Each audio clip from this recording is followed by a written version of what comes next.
Айтсаңыздар, бүгүнкү күндө балдарды вакцинация маселеси Саламаттык сактоо министрлиги тарабынан кантип чечилип атат? Кандай иштер жүрүп жатат?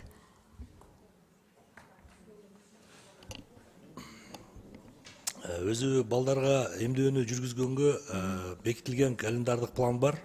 Ошонун алкагында биринчи деңгээлдеги медициналык жардам, медициналык санитардык жардамдын иш чаралары бул ата энелерди бала төрөлгөндөн баштап өзүнүн ар бир келген жашына байланыштуу вакцинацияларды өткөзүшүбүз керек.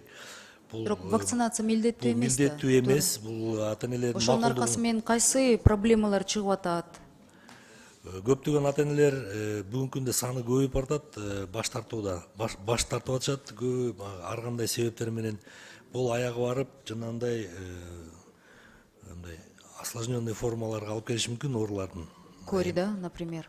Дүйнө жүзүндө кайсы балдардын эмдөө кайсы түрлөрү милдеттүү түрдө киргизилген? Бизде в добровольном порядке. Дүйнө жүзүндө милдеттүү түрдө вакцинация жүргүзүлөт деген маалымат бизде жок. Жок, Мунун баары только на добровольный эмнеге основе. дүйнө жүзүндө деген сандары бизден айырмаланат да? Сиздин жеке оюңузда да? Коомчулуктун ошондой мамлекеттик программаларга кылган мамилелери. Менин оюмча ошол маалыматты Бизде аткаруучу бийликте во всем виноваты мындай граждане болуп калат да. Коомчулукка ошол түшүндүрүү иштерин жүргүзүүдө саламаттык сактоо кандай иш жүргүзүп жатат? Мисалы мен массалык маалымат каражаттарында көп маалымат байкаган жокмун да. Эл арасында региондордо сурасак, жок, аны сүйлөп баштаганда мисалы түшүндүрүү иштерин айтып баштасаң, бунун аягы ушун мисалы кори. Чоңойгондо кандай последствиялары, кесепеттери кандай десең, жок, биз буну билбептирбиз деп жооп берип атышат да.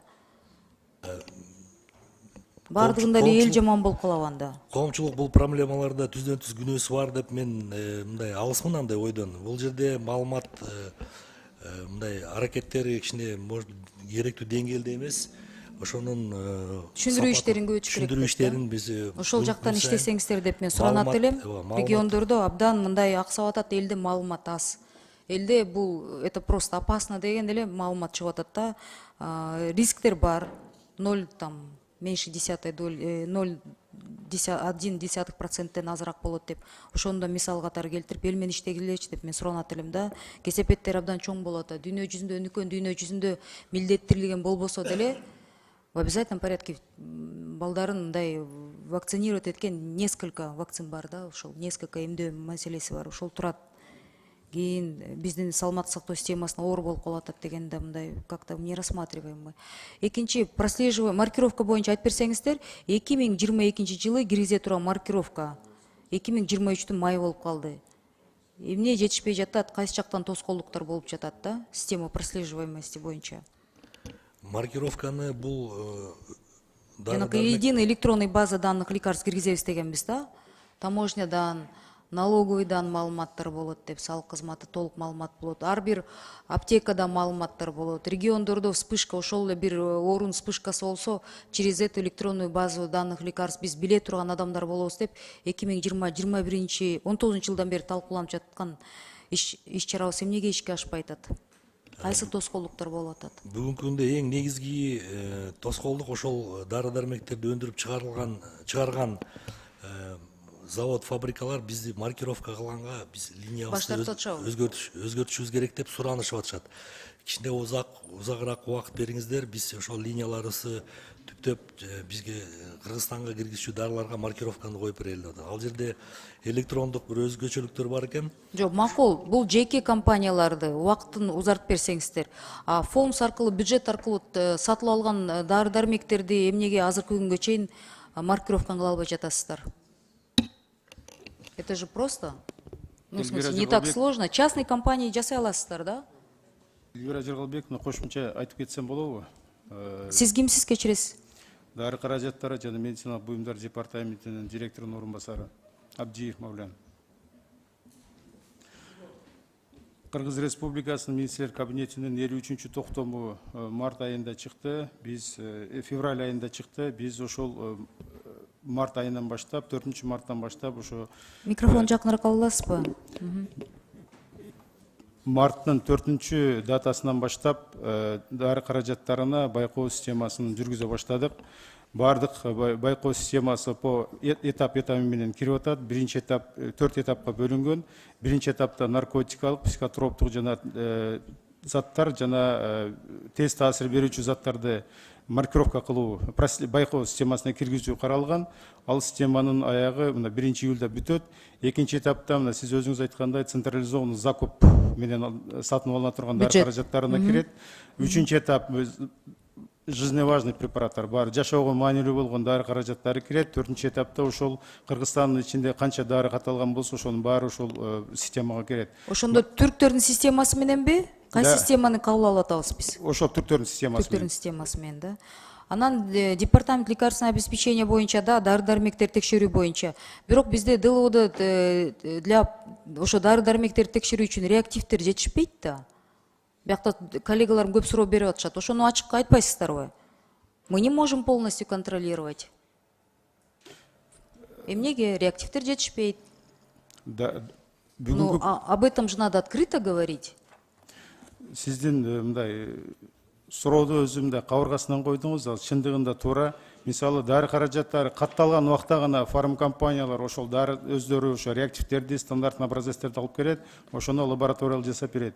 А когда вот официально кийин регистрация болуп бүткөндөн кийин официально ввоз башталганда, анда департамент өзү сатып алып, анан ошонун баарын текшериш керек да. Бүгүнкү күндө өзүңүздөр жакшы билесиздер, департамент бул хозрасчетный организация, өзүбүз кызмат көрсөтүү менен гана өзүбүздүн мындай жумуштарыбызды аткарабыз да. Ошондуктан реактивдердин да баасы кымбат болуп атат. Анан экинчиден сиздер жана туура айтып кеттиңиздер, Европа мамлекетинен келген, анан дүйнөлүк саламат сактоо уюмунун преквалификациясын өткөн дары каражаттары бул упрощенном порядке регистрацияда болот и сертификациядан өтөт. Рахмат. Доктурлардын арасында жанакы система бонусов деп көп биздин жарандарыбыз кайрылып арызданышат да, ошол боюнча кандай иштер жүргүзүлүп жатат?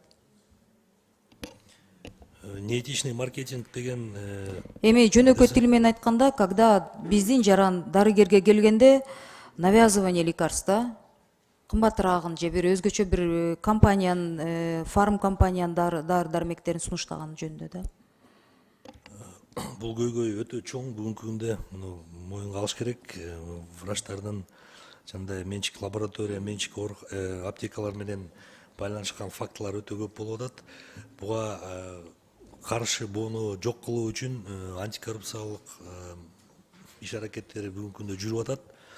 Эгер ошондой фактылар катталса, биз ошол врачтар менен Акыркы бир жылда ошол фактылар боюнча канча дарыгер менен иш жүргүздүңөр да? Мен дарыгерлер кармаганга каршымын, бирок деген именно ушул боюнча кандай иш жүргүзүлдү? Конкретно какая-то компания, какая-то фирма, какая-то аптека, я не знаю, какой-то бир доктор жөнүндө маалымат бере аласыздарбы? Менин билишимче бир да доктор расмий түрдө ушул боюнча айыпталган жок да? Эгерде айтып кете турган болсок, Акыркы бир жылда. Кечээ жакында эле бир дистрибьютордун иш чараларынын туура эмес болгондугуна байланыштуу. Кайсы дистрибьютор? Мен аты жөнүн айтпай эле койсом, уруксат берсеңиз. Жо, биз билели да, кто работает плотно с врачами, какая фармкомпания вот так лоббирует через здоровье наших граждан деген суроо да. Это фармкомпания, которая поставляла лекарственные средства в Кыргызстан. Проблемы были с налогообложением и проведением неэтичного маркетинга. Сейчас в рамках следствия МВД проводит следствие. Работа ведется с 400 сотрудниками системы здравоохранения, которые были... 400 сотрудников системы здравоохранения участвовали в этом фарм-маркетинге. Да, около 400 человек. Это какой ЦСМ? Какая клиника? Город Бишкек? Нет, это не одна организация. По всей стране, да? Да, очень большое. Это огромное, это мошенничество. Какая статья менгеме айыпталып атышат? Неэтичный маркетинг деген статья бар бизде. Жоопту Ички иштер министрлиги сизге бербесем мен статья эмелердин аттарын Мага айтам берип экен. коесузбу Бирок ушул факт- маалымат жазуу ушундай түрүндө, факты- сураныч? факты катталды бүгүнкү күндө. Ушул сыяктуу иш-чаралар жүргүзүлүп, бүгүнкү күндө врачтар менен бул тарапта жумуштар Жок, бул деген массалык маалымат каражаттарынан чыкпаптыр, ошон үчүн мен билбейм, укпакмын деген суроо ошол Жок, болду. ал жөнүндө болгон маалымат Бар да? бар. Мага берип коесуздар, маалымат бар. рахмат. Анан дагы акыркы суроо, биздин ординаторлор, биздин жаш доктурлар, дарыгерлердин көпчүлүгү деген же СНГ өлкөлөрүнө же алыскы өлкөлөргө чыгып кетип атышат. Урматтуу коллегалар, кичине тынчсызданасыздарбы? Урматтуу коллегалар. Же болбосо деген бизде Кыргызстанда мындай мен хирург болом десем, ошол профессия боюнча өсүү оор дейт. Анткени эски уже канча жашка келип калган эски хирургдарды бизге деген ушундай шанс операцияга беришпейт дейт. Ушул боюнча жаш дарыгерлер, анан может быть ординаторлордун стажировкалары боюнча кандай иш-чаралар жүргүзүп жатат Минздрав? Чет өлкөгө чыгаруу, обмен обмен этим молодыми специалистами деген бир программаларды, ошол иш-чаралар жүрүп жатабы? Бул тармакта Маалымат жок болсо кийин берем деп эле ачык айтыңыздар. жок, иш-чаралар жүрүп жатат. Бүгүнкү күндө ординаторлордун бүгүнкү сандары да көбөйүп, Кайсы мамлекет менен? Кайсы университет менен, мамлекет менен, оорукана менен? андай маалыматты билим берүү министрлигинде так болушу мүмкүн. Бизде андай маалымат жок экен, биз караштырып сизге кагаз түрүндө берели анда. Рахмат. Алмашуулар бар бирок. Рахмат. Мыйзамды колдойм, рахмат.